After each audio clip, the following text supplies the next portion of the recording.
La célébration de la Journée mondiale de la vie a débuté hier. Ici en Côte d'Ivoire, l'ONG Les Amis de la Vie a lancé ce samedi les festivités marquant cette journée.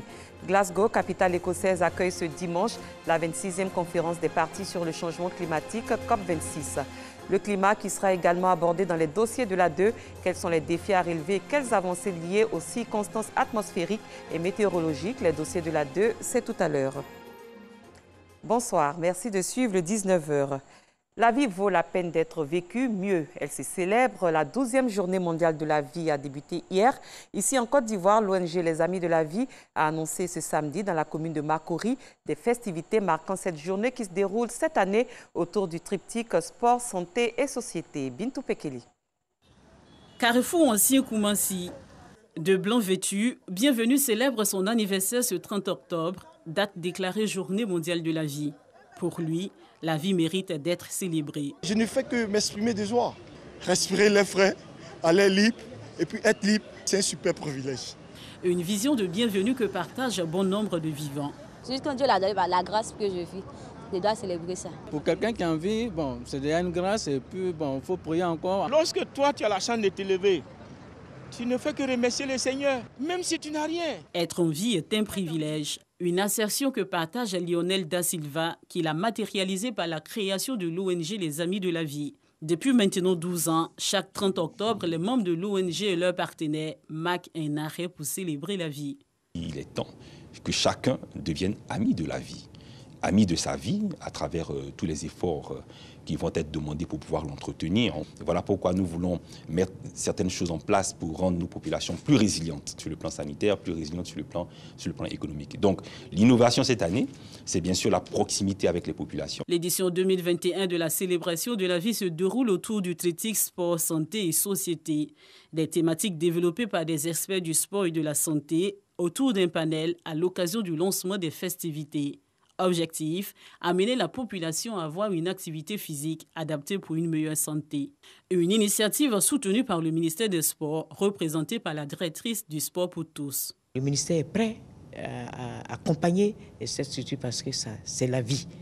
La journée mondiale de la vie, je pense que ça dit tout.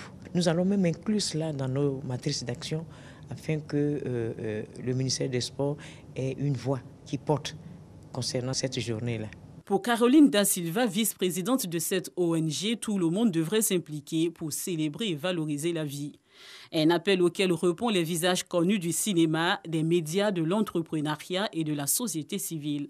Cette noble cause est venue de l'Afrique, berceau de l'humanité. Je pense que tout le monde devrait s'impliquer. Ça réduirait quand même les problèmes sociaux et politiques que nous avons dans nos pays africains. C'est quelque chose à marquer d'un saut et c'est ce que l'ONG fait et vraiment je les encourage dans cette initiative. Ça permettra à plus de personnes d'avoir accès à l'information et d'être sensibilisées sur ce joyau qu'est la vie et sur la nécessité de comprendre l'importance de la vie. Pendant tout le mois de novembre, les Amis de la Vie vont célébrer la vie à travers des actions sociales, de santé et d'éducation à Bingerville, commune choisie pour cette 12e édition. Parce que la vie est plus qu'un trésor, les Amis de la Vie l'immortalisent par la minute d'acclamation.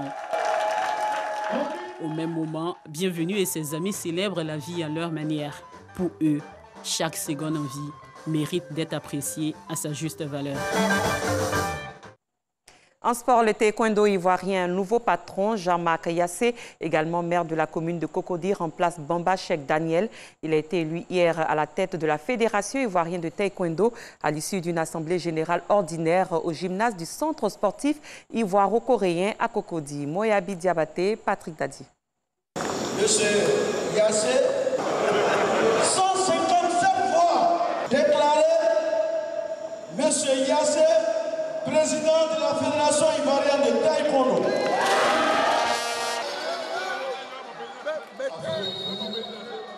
La nouvelle équipe qui se mettra en marche ne le décevra pas. Nous allons faire en sorte que le taekwondo reste non seulement à cette vitesse de croisière, mais qu'elle puisse augmenter sa vitesse de croisière. Nous appelons à la solidarité à tout le monde. Que le Seigneur nous accompagne pour cette nouvelle mission. Que tous les taekwondoïstes savent que nous devons partir à la réconciliation à la solidarité. Et c'est en étant unis que nous serons plus forts. Le président Mamachek nous a donné un exemple. Nous allons marcher pour pouvoir réunir tout le monde. Président, merci. Voici le nouveau président de la Fédération ivoirienne de taekwondo.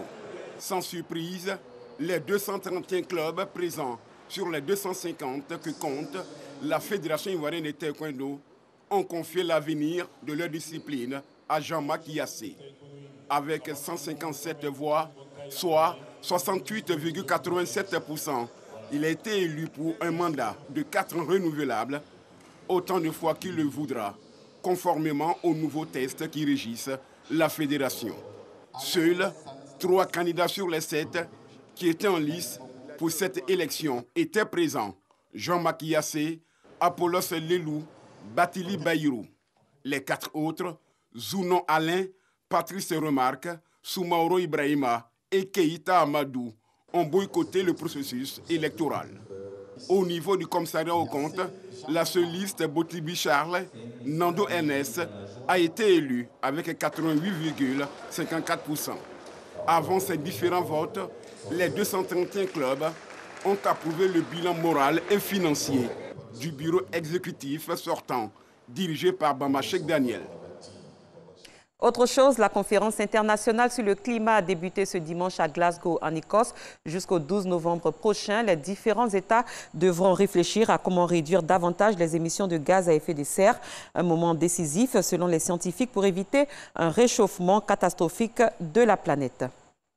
Le climat, il en est question dans les dossiers de la 2 et c'est maintenant.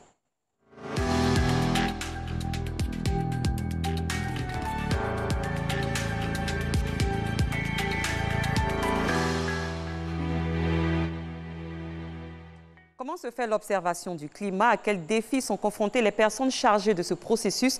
Les réponses à ces questions nous permettront certainement de comprendre la survenue d'importantes pluies depuis le 15 septembre dernier sur le pays. Des averses qui ont occasionné des pertes en vie humaine et d'importants dégâts. Les dossiers de la 2 ce soir est une proposition de Bintou Pekeli. Aéroport Félix Houphouët-Boigny de Port-Boué, il est 9 h. Nous sommes à la Sodexam, Société d'exploitation et de développement aéroportuaire, aéronautique et météorologique, pour comprendre le processus d'observation du climat. Dans ce bureau, Angèle Sama, technicienne supérieure météo du CETIM, service des équipements et techniques instrumentales, et ses collaborateurs font le point des stations météo. On a eu à établir des procédures d'étalonnage des baromètres numériques et la caractérisation des enceintes climatiques. Comme tous les jours, Angèle doit faire la visite technique du parc météo après la séance de travail. Cet exercice permet de vérifier les équipements mis en place. On a deux grands types d'équipements. On a les équipements classiques et puis on a les équipements automatiques. Voilà. Les équipements classiques ont besoin de la présence humaine. Quand je dis la présence humaine, on a besoin d'un observateur qui passera toujours faire les observations. L'équipement automatique, lui, se charge d'apporter l'information automatiquement. C'est-à-dire, on est assis dans notre bureau et puis on a les différentes informations, les différents paramètres. Ce sont les mêmes informations qu'ils apportent. Maintenant, les classiques sont là pour relayer les stations automatiques en cas de panne.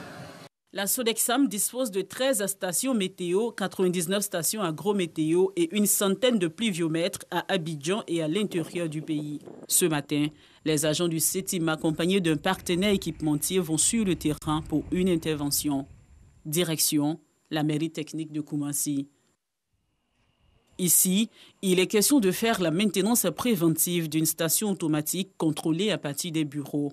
Installée depuis 2018, elle est nettoyée et mise à jour tous les 6 mois. Elle permet de mesurer 3 paramètres qui sont la pluviométrie, la température, l'humidité. C'est comme votre téléphone Android, il y a des mises à jour en permanence, c'est exactement pareil. En fait, on tourne dans les rôles sur chaque site, chacun a une tâche prédéfinie. Et là, cette fois-ci, c'est moi qui suis sur l'ordinateur, mais la Sodexam est tout à fait capable de réaliser cette prestation. Le Grand Abidjan dispose de 9 stations automatiques comme celle-ci. Elles donnent des informations sur les climats des différentes communes. Angèle Sama et ses collaborateurs feront le tour de ces stations pendant 3 jours, à raison de 3 stations par jour. De retour à la Sodexam, les données des thermomètres souterrains sont recueillies. Elles serviront pour améliorer le rendement dans le secteur agricole. Nous avons 30,5 à 50 cm dans le sol et 25,2 à 5 cm au-dessus du sol. En fonction des températures, nous pouvons conseiller un agriculteur quelles sont les cultures propices à ces températures. Il y a les températures de 6 h, midi et 18 h. Voilà, mais pour ce qui concerne la prévision générale, ça, c'est des observations qui se font chaque heure. Quant aux données des équipements automatiques, elles sont plus perceptibles avec cette antenne parabolique qui fonctionne avec un signal satellite. Cet équipement du projet H2Ruine réalisé avec la Météo France est en phase test.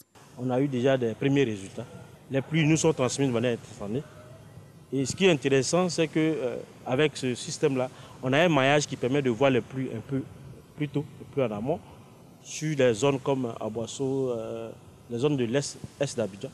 Et ce système encore est doté, est couplé à un modèle de prévision qui nous permet de faire une projection sur les heures à venir. Toutes les données des différentes stations sont recueillies par les prévisionnistes dans cette salle par la suite, la salle des prévisions.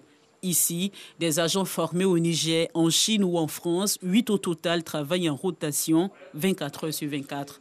Fulgence Nguessan, le prévisionniste du jour, explique le processus de calcul des prévisions. Les observations nous arrivent chaque 3 heures et nous avons aussi des modèles qui vont récupérer les informations diffusées par les stations d'observation à l'intérieur du pays. Ces modèles-là vont faire des calculs mathématiques en considérant des approximations physiques et vont nous sortir des simulations du temps. Donc c'est avec ces simulations du temps que le prévisionniste du jour analyse et puis fait sa projection pour donner la prévision. Ces prévisions permettront d'éditer des bulletins et lancer les alertes météorologiques. Le bulletin, c'est juste une analyse météorologique, donc tu donnes l'état de l'atmosphère sur des périodes données. Or, l'alerte, elle est très courte. Si la cellule déverse une quantité de pluie à 50 mm de pluie en 12 heures, l'alerte est déclenchée au sein de notre service. Mais le service rencontre des difficultés selon Daouda Konaté, directeur de la météorologie.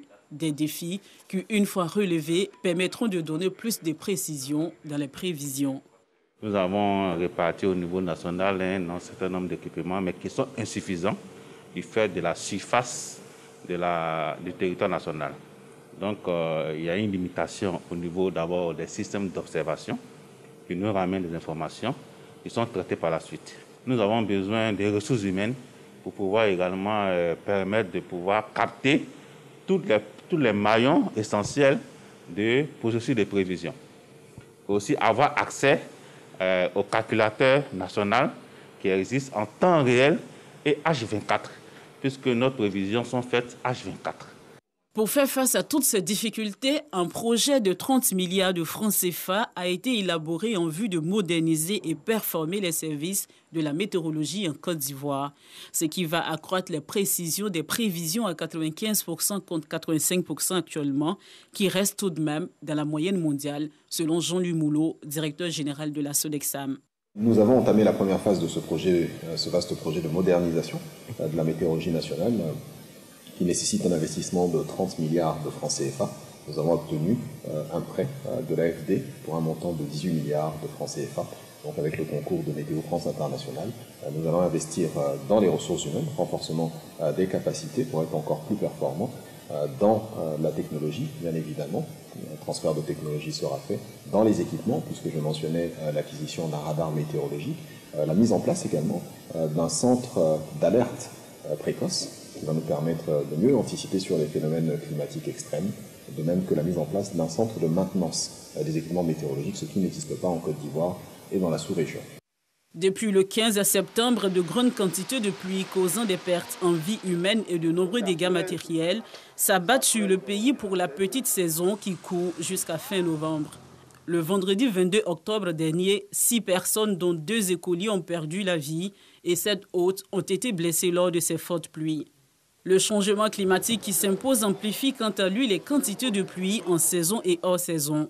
Les agents de la Sodexam sont à pied d'œuvre tous les jours pour prévenir et alerter sur les réseaux sociaux, les plateformes et à travers des émissions radio-télévisées en vue de sauver des vies. Fin de ce journal. Merci d'avoir été des nôtres. Excellente fin de soirée. À très bientôt.